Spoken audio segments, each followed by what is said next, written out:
तो दोस्तों, उड़ने की आशा के आज के एपिसोड की शुरुआत साइली के उस प्रचंड गुस्से से होती है जो एक थप्पड़ के रूप में रोशनी के चेहरे पर बरसता है। साइली का ये रूप देखकर राजेश्वरी जैसे ही बीच में कुछ कहने की कोशिश करती है, साइली उसको कड़े शब्दों में खबरदार कहकर वहीं रोक देती है। इसके बाद साइली रोशनी की आंखों में आंखें डालकर उसको झूठ और फरेब की मिसाल बताती है। वो इस बात से बेहद आहत होती है कि देशमुख परिवार ने रोशनी को जो निस्वार्थ प्यार और अटूट भरोसा दिया, उसके बदले में रोशनी ने उन्हें केवल बेवकूफ बनाया और हर कदम पर धोखा दिया। साइली आवेश में आकर रोशनी को पकड़ लेती है और उससे सवाल करती है कि आखिर उसने एक ऐसे परिवार के साथ इतनी बड़ी गद्दारी क्यों की जिसने उसे पलकों पर बिठाया था। जब रोशनी गिड़गिड़ाते हुए अपनी बात रखने की विनती करती है तो साइली उसे छिड़क देती है। साइली को लगता है कि रोशनी अब जो भी कहेगी वो केवल एक और बनी हुई कहानी या नया झूठ होगा। साइली का मानना होता है कि रोशनी ने पूरे परिवार को अंधेरे में रखकर अपनी नैतिकता और शर्म दोनों खो दी है। इसके बाद साइली रोशनी के मातृत्व पर भी सवाल उठाती है। वो उसे एक स्वार्थी माँ कहती है जो अपने झूठ को छिपाने के लिए मासूम बच्चे क्रिश का ढाल की तरह इस्तेमाल कर रही है। साइली को सबसे ज्यादा ठेस इस बात से लगी है कि रोशनी ने पवित्र अग्नि को गवाह मानकर झूठी कस्में खाई थी। इसके बाद जब रोता हुआ क्रिश रोशनी के गले लगता है तो साइली का दिल और भी पसीज जाता है, लेकिन वो फिर भी रोशनी की चालाकी को माफ नहीं कर पाती। तभी जब सुप्रिया रोते हुए अपनी बेटी के लिए माफी मांगती है साइली से, तो साइली उसे भी नहीं बख्शती। वो सुप्रिया को याद दिलाती है कि एक माँ और बड़ी होने के नाते उनका फर्ज बच्चों को सही राह दिखाना था, न कि उनके अपराध में भागीदार बनना। साइली साफ कहती है कि सुप्रिया ने देशमुख परिवार के जज्बातों के साथ खिलवाड़ किया है। वो रोशनी की पूरी पहचान पर सवाल खड़ा करती है कि वो रोशनी है या कल्याणी, और क्या उसके अतीत की अन्य बातें भी महज एक कहानी है।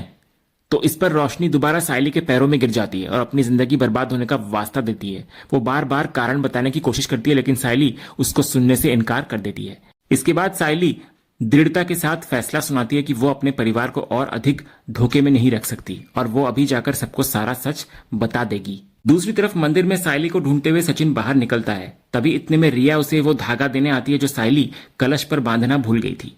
तभी सचिन जब रिया से रोशनी के बारे में पूछता है कि वो कहाँ है, तो रिया भी उसकी गैर मौजूदगी पर हैरानी जताती है।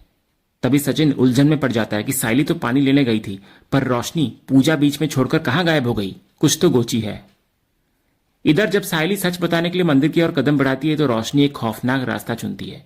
वो नन्हे क्रिश को जबरदस्ती पकड़कर पानी की ओर बढ़ने लगती है। क्रिश डर के मारे चिल्लाता है, जिसको सुनकर साइली रुक जाती है। इधर रोशनी साइली को चुनौती देती है कि अगर उसने सच बताया तो वो और क्रिश अपनी जिंदगी खत्म कर लेंगे, क्योंकि अपमान और डर की जिंदगी से मरना बेहतर है। तभी सुप्रिया भी रोते हुए साइली से क्रिश की जान बख्शने की भीख मांगती है। तो अंत में क्रिश की सुरक्षा के लिए साइली झुक जाती है और रोशनी को रुकने के लिए कह देती है। लेकिन रोशनी के पानी से बाहर आने पर साइली उसे कड़े शब्दों में समझाती है कि वो केवल क्रिश के लिए चुप है, रोशनी के लिए नहीं। साइली उसको आईना दिखाती है कि बच्चा होना गुनाह नहीं, पर अपनों से सच छिपाना सबसे बड़ा पाप है।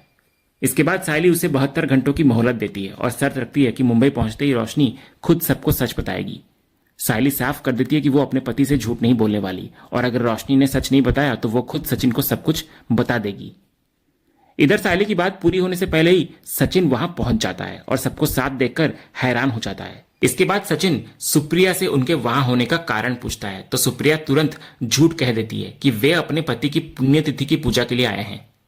फिर सचिन साइली की ओर मुड़ता है और सवाल करता है कि वो तो केवल जल लेने आई थी, फिर यहाँ ये सब क्या चल रहा है।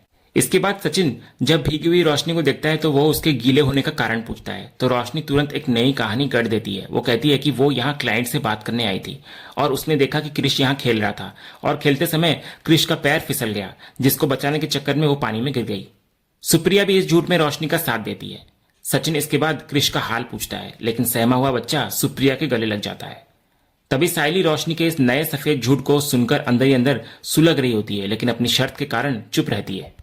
इसके बाद रोशनी साइली के लाए हुए कलश में पानी भरकर उसके पास ले आती है। सचिन इधर साइली के चेहरे को गौर से देखता है और तुरंत पहचान लेता है कि वो किसी बहुत बड़ी उलझन या मानसिक तनाव में है।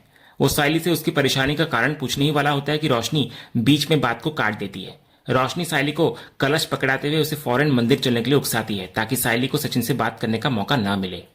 तो सचिन साइली को वो धागा भी सौंपता है जो रिया ने भेजा था। इधर साइली खामोश रहती है, लेकिन उसकी आंखों में रोशनी के प्रति तीव्र क्रोध और नफरत साफ झलकती है। इसके बाद तीनों वहां से चले जाते हैं। दूसरी तरफ तीनों जैसे ही मुख्य मंदिर पहुंचते हैं, तेजस रोशनी के गायब होने की कारण पूछता है और उसकी सलामती के बारे में पूछता है कि वो ठीक तो है ना। तो रोशनी एक बार फिर बड़ी चतुराई से झूठ का सहारा लेती है।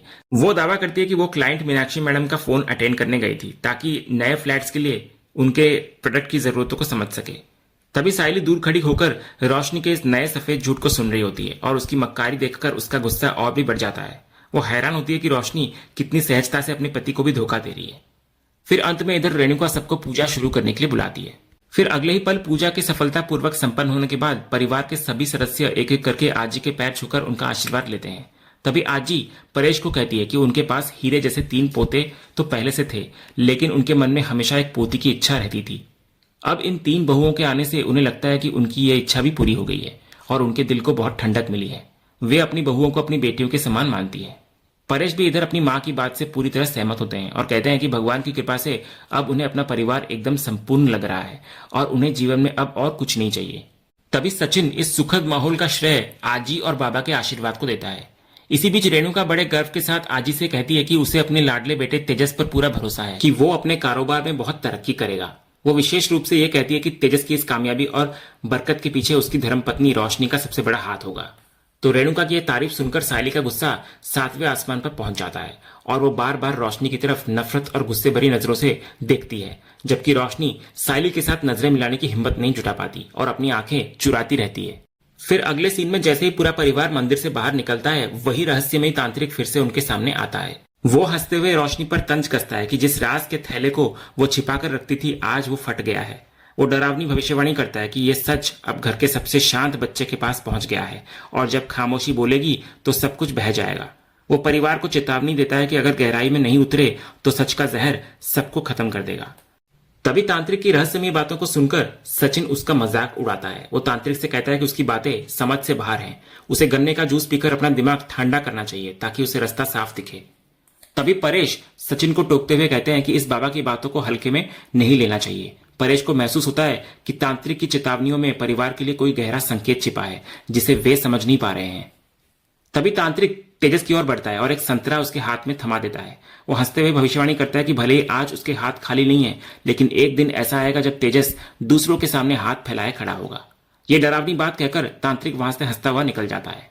तभी आकाश इस बात पर हैरानी जताता है कि बाबा ने केवल तेजस को ही संतरा क्यों दिया, लेकिन आजी सबको टोकते हुए इस बात को भूल जाने और घर चलने को कहती है। इसके बाद जैसे ही पूरा परिवार आगे बढ़ता है, रोशनी का पैर अचानक लड़खड़ा जाता है और वो गिरने वाली होती है, लेकिन साइली उसको गिरने से बचा लेती है और तंज कसते हुए कहती है कि उसे संभल कर चलना चाहिए, कहीं वो मुंह के बल न गिर जाए। साइली एक बार फिर रोशनी को उसकी समय सीमा याद दिलाती है।